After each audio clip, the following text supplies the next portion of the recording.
ইনকিলাব party যে মঞ্চ, ইনকিলাব party মঞ্চের সম্ভাব্য প্রার্থী তিনি গুলিবিদ্ধ হয়েছেন।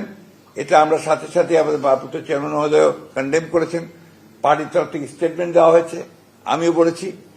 আমরা এটাকে সাথে সাথে নিন্দা জানিয়েছি এবং অতি দ্রুত যারা এই হত্যা চেষ্টা করেছে অথবা আমরা গুলি করেছে তাদেরকে বের করে তদন্ত করে তাদেরকে আইনের আওতায় আনার জন্য আমরা বলেছি। আমরা একথাও বলেছি যে ঘটনা থেকে প্রমাণিত হয় যে সমস্ত অপশক্তি এই দেশে নির্বাচনকে বানচাল করার জন্য, নির্বাচন থেকে যাতে না হয় তার সেই চেষ্টা করার জন্য যারা কাজ করছে তাদেরই একটা চক্রান্ত বলে আমরা এটাকে মনে করি। সেভাবে আমরা স্টেটমেন্টও দিয়েছি। এবং সব আরো দুর্ভাগ্য যে এটা না বলে আমি পারছি না যে আমাদের সিনিয়র একজন স্ট্যান্ডিং কমিটির সদস্য মির্জা আব্বাস সাহেব, তিনি দীর্ঘকালের একজন আমাদের এই বিএনপির আমাদের নেতা, তিনি ওই আসনে তিনি একজন প্রার্থী আমাদের।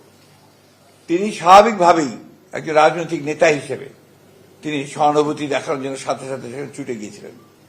কিন্তু দুর্ভাগ্যক্রমে সেই দলের কিছু ব্যক্তি, কিছু সমর্থক, আরো কিছু আপনার চক্রান্তকারী তারা সেখানে সমবেত হয়ে উত্তেজনামূলক স্লোগান দেয় এবং এক পর্যায়ে তারা একটা মব সৃষ্টি করার চেষ্টা করে, যেটাকে আমরা তীব্র নিন্দা জানাচ্ছি এবং হুঁশিয়ার করে দিতে চাই আমরা সকল পক্ষকে।